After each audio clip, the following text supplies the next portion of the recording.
വാസുദേവായ. ഓം നമോ ഭഗവതേ നാരായണായ. ഓം നമോ ഭഗവതേ വാസുദേവായ. ഓം നമോ ഭഗവതേ നാരായണായ. ഓം ശ്രീകൃഷ്ണായ പരബ്രഹ്മണേ നമഃ. പാണ്ഡവന്മാരുടെ മഹാപ്രസ്ഥാനം, അതിൻ്റെ വിവരണമായിരുന്നു കഴിഞ്ഞ ദിവസം. ധർമ്മപുത്രരുടെ ദുഃഖവും അദ്ദേഹം ആ ദുഃഖത്തിൽ നിന്നും ആത്മജ്ഞാനത്തിലൂടെ ദുഃഖത്തെ തരണം ചെയ്ത ഭാഗവും കഴിഞ്ഞ് കാലദോഷത്താലുള്ള കാലുഷ്യമെല്ലാം തീർത്ത് മേലിൽ നല്ലത് വരണമെന്ന് ഏകാഗ്ര സമബുദ്ധിയായ ആ ഭാഗവതോത്തമൻ ഈശ്വരനോട് പ്രാർത്ഥിക്കുകയും ചെയ്തു. മധുരാപുരിയുടെ അവകാശിയായി വജ്രനെയും ഹസ്തിനപുരത്തിൻ്റെ ചക്രവർത്തിയായി പരീക്ഷത്തിനെയും അഭിഷേകം നടത്തി വാഴിച്ചു. അദ്ദേഹം ധർമ്മപുത്രർ മധുരാപുരിയുടെ അവകാശിയായി വജ്രനെയും ഹസ്തിനപുരത്തിൻ്റെ ചക്രവർത്തിയായി പരീക്ഷത്തിനെയും അഭിഷേകം നടത്തി വാഴിച്ചു. സംസാരബന്ധത്തിൽ നിന്നും ഒഴിയാനുള്ള ഒരു യാഗം തുടർന്ന് പൂർത്തിയാക്കി. സർവസംഘ പരിത്യാഗം നടത്താനുള്ള തീരുമാനമെടുത്ത ധർമ്മപുത്രർ അനുജന്മാരെയും പാഞ്ചാലിയെയും ഒപ്പം കൂട്ടി വടക്കേ ദിക്കിനെ ലക്ഷ്യമാക്കി യാത്ര തുടങ്ങി. അപ്പോൾ പിന്നാലെയുള്ളവർ ഓരോരുത്തരായി മരിച്ചു വീഴുന്നത് ധർമ്മപുത്രരെ അലട്ടിയതേയില്ല. അദ്ദേഹം തിരിഞ്ഞു നോക്കിയതുമില്ല. ഒടുവിൽ വിമാനവുമായി വന്നെത്തി യമദേവദൂതൻ അദ്ദേഹത്തെ ഇന്ദ്രാലയത്തിലേക്ക് നയിച്ചു. അവിടെ വച്ച് ധർമ്മപുത്രർ തൻ്റെ ഖിന്നതയൊഴിഞ്ഞ അനുജന്മാരെ കണ്ടു. എല്ലാവരും അവരവരുടെ മൂലസ്ഥാനത്തിൽ ലയിച്ചു ചേരുകയും ചെയ്തു. ഇനി പരീക്ഷത്തിൻ്റെ രാജ്യഭാരമാണ്. പരീക്ഷത്തിന് രാജ്യഭാരം നൽകിയിട്ടാണ് ധർമ്മപുത്രർ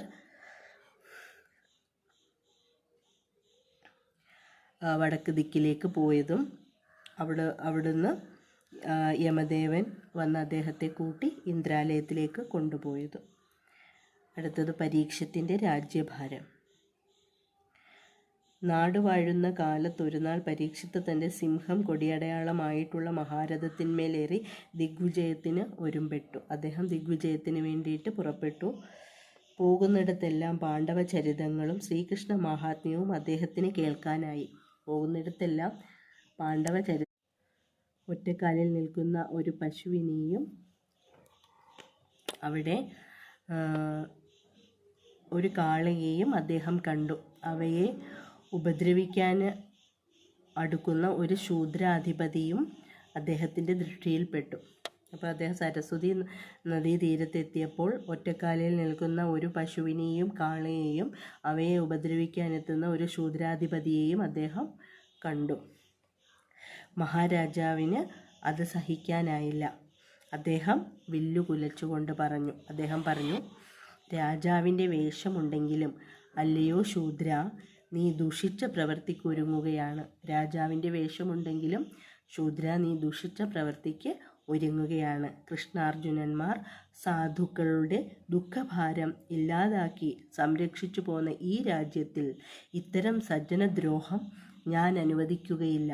ശ്രീകൃഷ്ണ അർജുനന്മാർ ഇവിടെ സാധുക്കളുടെ ദുഃഖം ഇല്ലായ്മ ചെയ്ത് വാണ ഈ രാജ്യത്തിൽ ഞാനും ജനദ്രോഹം ചെയ്യുന്ന ഒരു നടപടിയും അനുവദിക്കുകയില്ലെന്ന് പരീക്ഷിത്ത് മഹാരാജാവ് ആ ശൂദ്രാധിപതിയോട് പറഞ്ഞു. നിന്നെ ഞാൻ ഇപ്പോൾ തന്നെ കൊല്ലുന്നതാണ്. അപ്പോൾ ശൂദ്രാധിപതിയെ ഞാൻ ഇപ്പോൾ തന്നെ കൊല്ലുന്നതാണെന്ന് പരീക്ഷിത്ത് പറഞ്ഞു. ആ വാക്കുകൾ കേട്ട് സന്തോഷിച്ച പശുമിഥുനം മാധവഭക്തന്മാരായ കുന്തിസുതന്മാരുടെ മഹനീയ ഗുണത്തിന് ഇണങ്ങുന്ന വാക്കുകളാണ് മഹാരാജാവ് പറഞ്ഞതെന്ന് പരീക്ഷത്തിനെ അനുമോദിച്ചു. ആ വാക്കുകൾ കേട്ട് സന്തോഷിച്ച പശുമിഥുനങ്ങൾ പരീക്ഷത്തിനെ അനുമോദിച്ചു.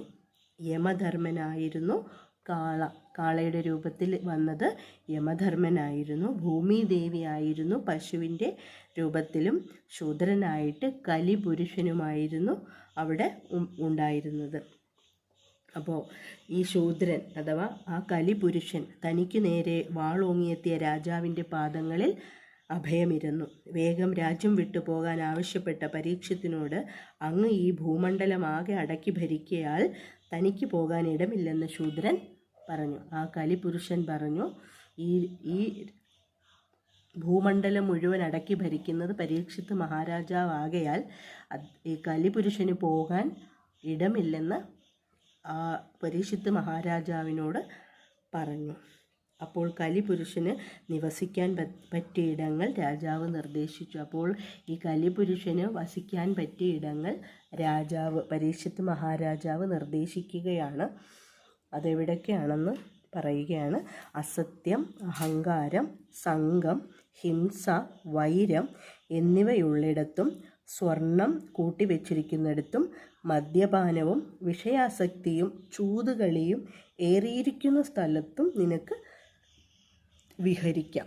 അപ്പോൾ കലിപുരുഷന് വിഹരിക്കാൻ അസത്യം, അഹങ്കാരം, സംഘം, ഹിംസ, വൈരം എന്നിവിടങ്ങളിലും, സ്വർണം കൂട്ടിയിട്ടിരിക്കുന്നിടങ്ങളിലും, മദ്യപാനവും വിഷയാസക്തിയും ചൂതുകളിയും ഏറിയിരിക്കുന്ന സ്ഥലത്തും കലിപുരുഷന് നിവസിക്കാനുള്ള സ്വാതന്ത്ര്യം പരീക്ഷിത്ത് മഹാരാജാവ് അനുവദിച്ചു. മൂലഭാഗവതത്തിൽ ചൂതുകളി, മദ്യപാനം, സ്ത്രീസേവ, പ്രാണിവധം എന്നീ 4 വിധം അധർമ്മം നടക്കുന്നിടത്ത് കലിക്ക് കഴിയാമെന്നാണ് രാജാവ് നിർദ്ദേശിച്ചത്. അപ്പം മൂലഭാഗവതത്തിൽ പറയുന്നത് ചൂതുകളി, മദ്യപാനം, സ്ത്രീസേവ, പ്രാണിവധം എന്നീ 4 വിധ അധർമ്മങ്ങൾ ഉള്ളിടത്താണ് കലിപുരുഷന് നിവസിക്കാൻ രാജാവ് നിർദ്ദേശിച്ചത്. അതിനുശേഷം പാദങ്ങൾ കൂട്ടിയോജിപ്പിച്ച് അദ്ദേഹം ഗോരൂപിയായ വന്ന ഭൂമിയെ ആശ്വസിപ്പിച്ചു. അവസാനം അതിനുശേഷം പാദങ്ങൾ കൂട്ടിയോജിപ്പിച്ച് അദ്ദേഹം ഗോരൂപിയായി വന്ന ഭൂമിയെ ആശ്വസിപ്പിച്ചു. വീണ്ടും അനേകകാലം പരീക്ഷിത്ത് ഭൂമിയെ സംരക്ഷിച്ചു. അങ്ങനെ വീണ്ടും അനേകകാലം ഈ ഭൂമിയെ സംരക്ഷിച്ചു പരീക്ഷിത്ത് മഹാരാജാവ്. ഒടുവിൽ ശുഗ ബ്രഹ്മർഷിയെ ഗുരുവായി വരിച്ചു. ശുഗ ബ്രഹ്മർഷിയെ ഗുരുവായി പരീക്ഷിത്ത് മഹാരാജാവ് വരിച്ചു. അദ്ദേഹത്തിൽ നിന്നും ബ്രഹ്മജ്ഞാനം നേടി. ഭഗവത് കഥകൾ കേട്ട് ആസക്തി മൂലമുണ്ടാകുന്ന ദോഷങ്ങളെ ഇല്ലാതാക്കി ഗംഗാതീരത്ത് വെച്ച് ദേഹത്യാഗവും ചെയ്തു പരീക്ഷിത്ത് മഹാരാജാവ്. അദ്ദേഹം ഭഗവത് കഥകൾ കേട്ട് ആസക്തി മൂലമുണ്ടാകുന്ന ദോഷങ്ങളെ ഇല്ലാതാക്കിയിട്ട് ഗംഗാതീരത്ത് വെച്ച് ദേഹത്യാഗവും ചെയ്തു. ഇനി പിന്നെ പരീക്ഷത്തിന് ഏറ്റ ഒരു ബ്രാഹ്മണ ശാപത്തെക്കുറിച്ചാണ് കുറച്ച് പറയുന്നത്. ശൗനകൻ കഥകൾ കേട്ടിരിക്കുന്ന എല്ലാ ശ്രോതാക്കളുടെയും പ്രതീകമോ പ്രതിനിധിയോ ആണ്. അപ്പോൾ ശൗനകനോട് നമ്മൾ കഥ പറഞ്ഞുകൊണ്ടിരിക്കുകയാണ്. അപ്പോൾ അദ്ദേഹം സൂതനാണ് കഥ പറഞ്ഞുകൊണ്ടിരിക്കുന്നത്. അപ്പം നമ്മൾ ഈ കേൾക്കുന്നവരുടെ എല്ലാവരുടെയും ഒരു പ്രതീകമായിട്ടാണ് ശൗനകൻ ഇരിക്കുന്നത്. അദ്ദേഹം നമുക്കുണ്ടാകുന്ന സംശയം തന്നെയാണ് ശൗനകനും ഉന്നയിക്കുന്നത്. വീണ്ടും ശൗനകൻ ഓരോ സംശയങ്ങൾ ചോദിച്ചുകൊണ്ടേ ഇരിക്കുകയാണ്. അഥവാ ശ്രോതാവ് തന്നെയാണ് ശൗനകൻ. നമ്മൾ തന്നെയാണ് ഈ ശൗനകൻ. നമുക്ക് ഓരോ സംശയങ്ങൾ ഉണ്ടാകുന്നത് പോലെ ശൗനകനും സംശയമുണ്ടായി വീണ്ടും വീണ്ടും സൂതനോട് ഓരോന്ന് ചോദിച്ചുകൊണ്ടേ ഇരിക്കുകയാണ്. അദ്ദേഹം സൂതനോട് ചോദിച്ചു, എങ്ങനെ ശുഗൻ രാജാവിൻ്റെ ആചാര്യനായി? അപ്പോൾ ശുഗമഹർഷിയെ കണ്ടു, അദ്ദേഹം രാജാവിൻ്റെ ആചാര്യനായി എന്നൊക്കെ പറഞ്ഞല്ലോ. അപ്പോൾ അതെങ്ങനെ സംഭവിച്ചു?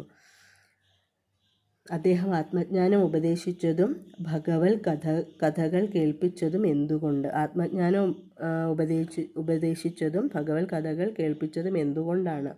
ഞങ്ങൾക്ക് ഒട്ടേറെയുണ്ട് സന്ദേഹങ്ങൾ, അങ്ങ് എല്ലാം വിസ്തരിച്ച് തന്നെ പറയണം എന്ന് ശൗനകൻ സൂതനോട് പറഞ്ഞു. അപ്പോൾ സൂതൻ പറഞ്ഞു തുടങ്ങി, ഉന്നത ഭക്തിയോടും മികച്ച രാജനീതിയോടും കൂടി പരീക്ഷിത്ത് രാജ്യം പരിപാലിച്ചു വന്നു. അപ്പോൾ പരീക്ഷിത്ത് മഹാരാജാവ് വളരെയധികം ഭക്തിയോടും നല്ല രാജനീതിയോടും കൂടിയാണ് രാജ്യം ഭരിച്ചു വന്നത്. മഹാരാജാവിന് 66 വയസ്സ് തികഞ്ഞു. അപ്പം പ്രായം ഏറെയായി, വാർദ്ധക്യത്തിലായി. അക്കാലത്തൊരു ദിവസം അദ്ദേഹം വേട്ടയ്ക്കായി വനത്തിലെത്തി. കഠോരമായ ഉച്ചച്ചൂടിൽ വേട്ടയാടി തളർന്നുപോയി ദാഹം കൊണ്ട് വലഞ്ഞു. ഇപ്പം രാജാവ് 66 വയസ്സിലും വേട്ടയാടാൻ പോയി. അദ്ദേഹം വെയിലുകൊണ്ട് നന്നേ തളർന്നു പോയി. കുറേ നടന്നപ്പോൾ ഒരു ആശ്രമവും അവിടെ ധ്യാനനിഷ്ഠനായിരിക്കുന്ന മുനീന്ദ്രനെയും കണ്ടു. കുറേ നടന്നവിടെ ചെന്നപ്പം ഒരാശ്രമവും അവിടെ ധ്യാനനിഷ്ഠനായിരിക്കുന്ന ഒരു മുനീന്ദ്രനെയും കണ്ടു. രാജാവ് ഉണങ്ങിയ നാവോടുകൂടി വെള്ളം വേണമെന്ന് ചോദിച്ചു. അപ്പോൾ രാജാവ് അവിടെ ചെന്നിട്ട് ആ മഹർഷിയോട് വെള്ളം ചോദിച്ചു. പക്ഷേ മുനിയുണ്ടോ മറുപടി പറയുന്നു. പക്ഷെ മുനി മറുപടി ഒന്നുമില്ലാതെ ആഴത്തിലുള്ള ധ്യാനത്തിലിരിക്കുകയാണ്. അദ്ദേഹം സമാധിയിൽ ഉറച്ചിരിക്കുകയാൽ ഒന്നും കണ്ടതുമില്ല കേട്ടതുമില്ല. രാജാവ് പറഞ്ഞതൊന്നും കണ്ടതുമില്ല കേട്ടതുമില്ല. ഈ സന്ദർഭത്തിൽ നിന്നുമാണ് പിന്നീടുണ്ടാകുന്ന ആപത്തുകളെല്ലാം സംജാതമാവുന്നത്. അദ്ദേഹം ആഴത്തിലുള്ള ധ്യാനത്തിലിരിക്കയാൽ പുറത്ത് നടക്കുന്നൊന്നും അറിയാതെ ഇരിക്കുന്നു. അതേപോലെ രാജാവ് ദാഹിച്ചു വലഞ്ഞ് വെള്ളം ചോദിച്ചിട്ട് ഒന്നും പ്രതികരണം ഒന്നുമില്ലാതെ ഇരിക്കുന്നു. അപ്പോൾ അവിടെ ഈ സന്ദർഭത്തിൽ നിന്നാണ് പിന്നീടുള്ള ആപത്തുകളൊക്കെയും ഉണ്ടാകുന്നത്. അതാണ് നമ്മുടെ ജീവിതത്തിലായാലും ഒരു സന്ദർഭം കഴിഞ്ഞായിരിക്കും വലിയൊരു പ്രശ്നം. കാരണം ആ ഒരു സന്ദർഭത്തിൽ നമ്മൾ എങ്ങനെ പ്രതികരിക്കുന്നു, അതാണ് എപ്പോഴും പറയുന്നത്. ഈശ്വരൻ ഭഗവാനായാലും എല്ലാം ചിന്തിച്ച് പ്രവർത്തിക്കണം, ചിന്തിച്ച് പറയണം. എല്ലാ വാക്കുകൾ നമ്മളൊരു കാര്യം ചെയ്യുന്നതിന് മുമ്പ് 100 വട്ടം ചിന്തിക്കണം, 100 വട്ടം ആലോചിച്ചിട്ട് പറയണം എന്നൊക്കെ പറയുന്നത് ഇതുകൊണ്ടാവും. അപ്പോൾ താപസൻ തന്നെ അപമാനിക്കുകയാണെന്ന് പരീക്ഷിത്ത് തെറ്റിദ്ധരിച്ചു. താപസന് ചലനമൊന്നും ഇല്ലാതെ ധ്യാനത്തിലിരിക്കുന്ന താപസനെ കണ്ടപ്പോൾ പരീക്ഷിത്ത് തെറ്റിദ്ധരിച്ചു അപമാനിക്കുകയാണ്. പരീക്ഷിത്ത് രാജാവിനെയാണ് അപമാനിക്കുന്നത്. കോപമടക്കാൻ രാജാവിനായില്ല. അടുത്ത് കിടക്കുന്ന ഒരു ചത്ത പാമ്പിനെ വില്ലുകൊണ്ട് കോരിയെടുത്ത് താപസൻ്റെ ചുമലിലിട്ടു. താപസൻ്റെ പുറത്തേക്ക് എടുത്തിട്ട് കൊടുത്തു, ദേഹത്തേക്ക് എടുത്തിട്ട് കൊടുത്തു. ഒരു ചത്ത പാമ്പിനെ അവിടെ കിടന്നത് വില്ലുകൊണ്ട്. പരീക്ഷിത്ത് രാജാവ് ക്രോധം വിട്ടൊഴിഞ്ഞപ്പോൾ അദ്ദേഹത്തിന് പശ്ചാത്താപം. അപ്പം പെട്ടെന്നുള്ള ദേഷ്യത്തിന് അദ്ദേഹം ചെയ്തതാണ് ആ പാമ്പിനെ എടുത്ത് ധ്യാനത്തിലിരിക്കുന്ന മഹർഷിയുടെ ദേഹത്തേക്ക് എറിഞ്ഞത്. പക്ഷേ ദേഷ്യം മാറിക്കഴിഞ്ഞപ്പോൾ അദ്ദേഹത്തിന് പശ്ചാത്താപം ഉണ്ടായി. വിഷണ്ണനായിപ്പോയി പരീക്ഷിത്ത്. ആകെ വിഷമിച്ചു. ചെയ്തത് വലിയ അപരാധമെന്ന് ബോധ്യമായി.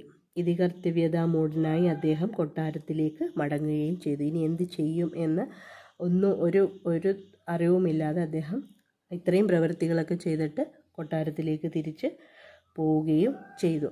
ഇതെല്ലാം കൃഷൻ എന്ന മുനികുമാരൻ കാണുന്നുണ്ടായിരുന്നു.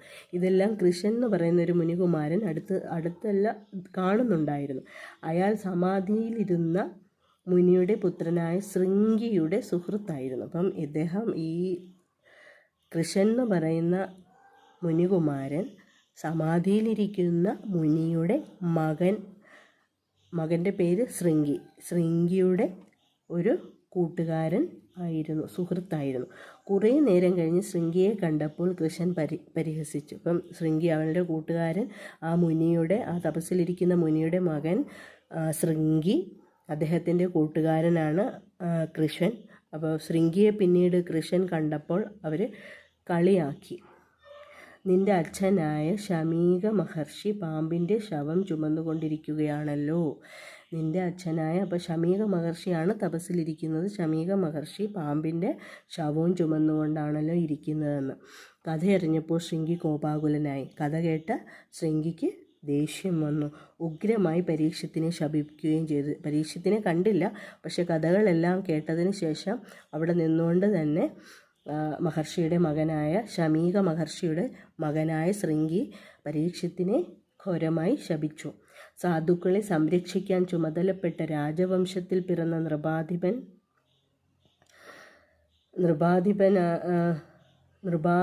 അധമൻ അല്ലയോ വിഷ്ണുരാധ. അപ്പം അധമൻ, അദ്ദേഹം തെറ്റ് ചെയ്തതുകൊണ്ടാണ് അധമൻ എന്ന് വിളിച്ചത്.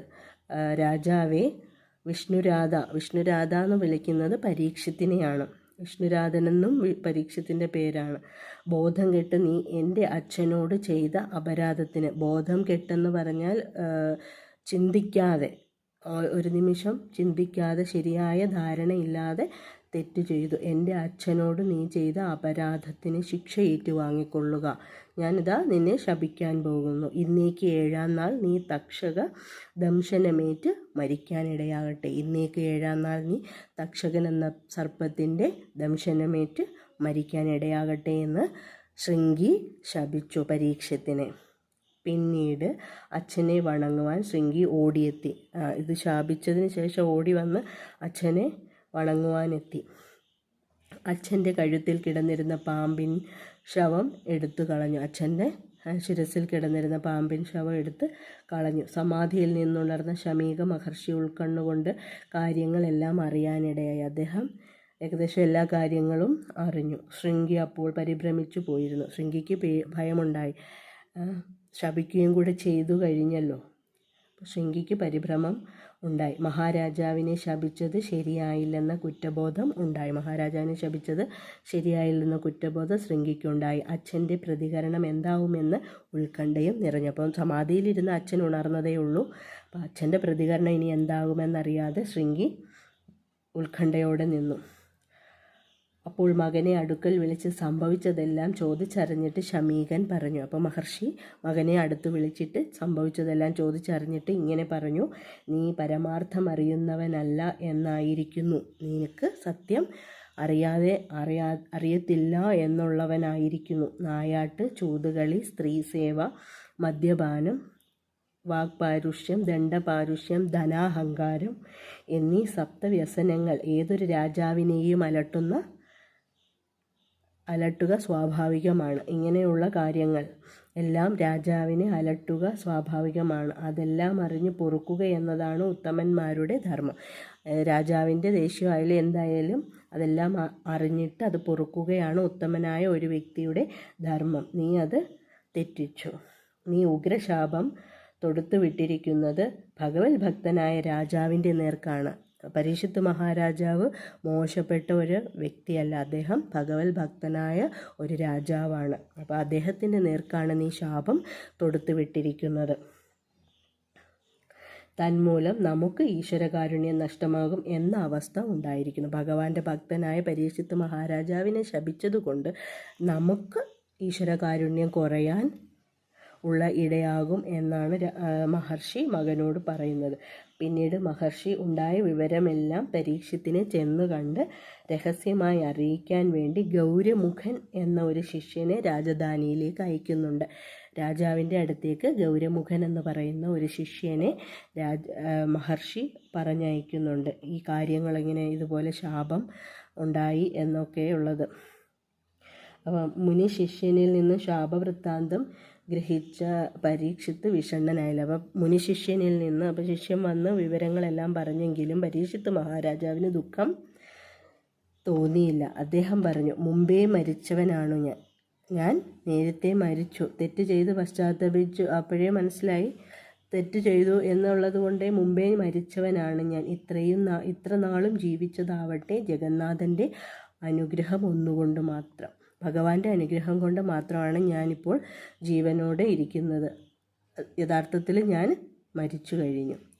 ഇനി മതിയെന്ന് ഈശ്വരൻ ഇപ്പോൾ നിശ്ചയിച്ചിരിക്കുന്നു. അപ്പോൾ ഇനി ഇങ്ങനെ മരിച്ച് ജീവിച്ചത് ഇങ്ങനെ മതിയെന്ന് ഈശ്വരൻ ഇപ്പോൾ നിശ്ചയിച്ചിരിക്കുന്നു. എനിക്കതിൽ സങ്കടമൊന്നുമില്ല. പരലോകത്തിൽ എനിക്ക് നല്ലതുണ്ടാകാൻ അനുഗ്രഹം തരുവാനായി മഹർഷിയോട് പറയണം. അപ്പോൾ മഹർഷി പറഞ്ഞു, മഹർഷിയുടെ ശിഷ്യനല്ലേ, മഹർഷിയോട് ചെന്ന് പറയണം പരലോകത്തിൽ എനിക്ക് നന്മയുണ്ടാകാൻ വേണ്ടിയിട്ട് പ്രാർത്ഥിക്കണമെന്ന് അനുഗ്രഹിക്കണമെന്ന് പറയണമെന്ന് പറഞ്ഞു. മുനിശിഷ്യനെ യഥോചിത ഉപചാരങ്ങൾ ചെയ്ത് യാത്ര അയച്ചിട്ട് പരീക്ഷിത്ത് ഉടൻ തന്നെ മറ്റു കാര്യങ്ങളിൽ മുഴുകി. അപ്പം മുനിശിഷ്യന് എല്ലാ യാത്ര അയച്ചിട്ട് അദ്ദേഹം അടുത്ത മറ്റുള്ള കാര്യങ്ങളിലേക്ക് മുഴുകി. രാജാവല്ലേ, രാജ്യപരിപാലനം പുത്രനെ ഏൽപ്പിച്ചു. അദ്ദേഹത്തിന് 66 വയസ്സ് ഒക്കെ കഴിഞ്ഞ് വാർദ്ധക്യമായി. അപ്പോൾ അതുകൊണ്ട് അദ്ദേഹം മകനെ ഏൽപ്പിച്ചു രാജ്യഭാരം. മനകർണികയിൽ ഭഗവാനെ മനസ്സിൽ ധ്യാനിച്ച് ഏഷണത്രയങ്ങളും രാഗദ്വേഷാദികളും വെടിഞ്ഞ് രാജാവ് സർവസംഘപരിത്യാഗിയെപ്പോലെ ആയി. അദ്ദേഹം സർവസംഘപരിത്യാഗിയെപ്പോലെയായി. തുടർന്ന് ബ്രാഹ്മണ ശ്രേഷ്ഠന്മാരെ വരുത്തി മൃത്യുഞ്ജയ ജപഹോമാദികൾ, ദാനധർമ്മങ്ങൾ എന്നിവ നടത്തി. എല്ലാ സത്കർമ്മങ്ങളും അദ്ദേഹം നടത്തുന്നു. വലിയ വിഷവൈദ്യന്മാരെ വിളിച്ചു കൊണ്ടുവന്ന് രക്ഷോപായങ്ങളായ സിദ്ധ മന്ത്ര ഔഷധാദികൾ ചെയ്യിപ്പിച്ചു. പിന്നീട് ഗംഗാതീരത്തേക്ക് പോയി. തച്ചന്മാർ അവിടെ ഒറ്റ തൂണിൽ ഒരു മാളിക പണിതുയർത്തിയിരുന്നു. അതിൽ പരീക്ഷിത്ത് ദർഭകൾ വിരിച്ച് ഭഗവത് ധ്യാനത്തോടെ ഉപവാസം തുടങ്ങി. ഗംഗാതീരത്ത് രാജാവ് പ്രായോപവേശം, അതായത് പ്രായോപവേശം മരിക്കുന്നത് വരെ ഉപവാസം തുടങ്ങിയതറിഞ്ഞതോടെ രാജ്യവാസികളായ സജ്ജനങ്ങൾ അദ്ദേഹത്തെ കാണാൻ വന്നു. അദ്ദേഹം ഗംഗാനദീതീരത്തൊരു മാളിക ഉണ്ടാക്കി അവിടെ മരണം വരെ ഉപവാസം അനുഷ്ഠിച്ചുകൊണ്ട് കിടക്കുന്നു എന്നറിഞ്ഞ് രാജ്യവാസികൾ അദ്ദേഹത്തെ കാണാൻ വേണ്ടി അവിടെ എത്തി. അവരെ പരീക്ഷിത്ത് സമാധാനിപ്പിച്ചു. മുനി ശാപത്തിൽ ഖേദമില്ലെന്നും തനിക്ക് മോക്ഷം ലഭിക്കുവാൻ വേണ്ട നിർദ്ദേശങ്ങൾ നൽകണമെന്നും പറഞ്ഞു. തനിക്ക് മോക്ഷം ലഭിക്കാൻ വേണ്ട നിർദ്ദേശങ്ങൾ നൽകണമെന്ന് അവിടെ വന്നവരോട് പറഞ്ഞു. അതിനുള്ള ഉപായങ്ങൾ എന്തെന്ന് അവർ ആലോചന തുടങ്ങി. അതിനുള്ള ഉപായം എന്താണെന്ന് അവർ ആലോചിക്കാൻ തുടങ്ങി. ആ സന്ദർഭത്തിലാണ് ദിഗംബരനും ഗർഭസ്ഥനായിരുന്നപ്പോൾ തന്നെ ജീവൻ മുക്തൻ്റെ അവസ്ഥ കൈവരിച്ചവനുമായിരിക്കുന്ന ശ്രീശുകൻ അഗ്നിയെപ്പോലെ വിളങ്ങിക്കൊണ്ട് അവിടേക്ക് വന്നു കയറിയത്. അങ്ങനെ പരീക്ഷത്തിന് ശ്രീശുക മഹർഷിയുമായിട്ടുള്ള ഒരു സംഗമം എന്ന് വെച്ചാൽ കൂടിച്ചേരലാണ് അവിടെ വരാൻ പോകുന്നത്. ആ സന്ദർഭത്തിലാണ് ദിഗംബരനും ഗർഭസ്ഥനായിരിക്കുമ്പോൾ തന്നെ ജീവൻ മുക്തൻ്റെ അവസ്ഥ കൈവരിച്ചിരുന്നവനുമായ ശ്രീശുകൻ അഗ്നിയെപ്പോലെ വിളങ്ങിക്കൊണ്ട് അവിടേക്ക് വന്നു കയറിയത്. എല്ലാവരും സന്തുഷ്ടരായി മാന്യസ്ഥാനം നൽകി ബ്രഹ്മർഷിയെ ആദരിച്ചു. പരീക്ഷത്ത് സംഭ്രമത്തോടെ എഴുന്നേറ്റ് അർഘ്യപാദ്യാദികൾ കൊണ്ട് മഹർഷിയെ അതിഥി പൂജ ചെയ്തു. അവിടെ ആസനസ്ഥന്മാരായിരുന്ന മറ്റു താപസന്മാർ മുക്തിമാർഗം എന്തെന്ന് ശുകനോട് ചോദിച്ചാൽ ഉത്തരം കിട്ടുമെന്ന് പരീക്ഷത്തിനെ അറിയിച്ചു. അപ്പോൾ അദ്ദേഹത്തിനോട് ചോദിച്ചാൽ മുക്തിമാർഗം. അപ്പോൾ അപ്രകാരം രാജാവ് ചോദിച്ചു, മഹാമുനെ, ഇപ്പോൾ ഞാൻ എന്താണ് അനുഷ്ഠിക്കേണ്ടത്? മുനിശാപം മൂലം 7-ാം നാൾ ഞാൻ മരിക്കുമല്ലോ. പരലോക പ്രാപ്തിക്കായി ഞാൻ എന്തൊക്കെയാണ് ചെയ്യേണ്ടതും കേൾക്കേണ്ടതും? ആരെ ഞാൻ പൂജിക്കണം? ധ്യാനവിധികളെന്ത്? എല്ലാറ്റിനും മറുപടി അറിയുന്നത് അങ്ങേക്ക് മാത്രം. ജ്ഞാനയോഗം ഉപദേശിച്ച് അങ്ങയുടെ വിനീത ശിഷ്യനായ എന്നിൽ കൃപ ചൊരിഞ്ഞാലും. ഇങ്ങനെ പറഞ്ഞിട്ട് ശുകസവിധത്തിൽ പരീക്ഷിത്ത് സുഖാസനസ്ഥനായി. പ്രഥമ സ്കന്ധം ഇവിടെ പൂർത്തിയാകുന്നു. പുരാണ ലക്ഷണങ്ങൾ പലതുണ്ട്. അവയിൽ വസ്തുനിർദ്ദേശം, നിമിത്തം, സംക്ഷേപം, അധികാരം തുടങ്ങിയവ ഇവിടെ അവതരിപ്പിക്കപ്പെട്ടിരിക്കുന്നു.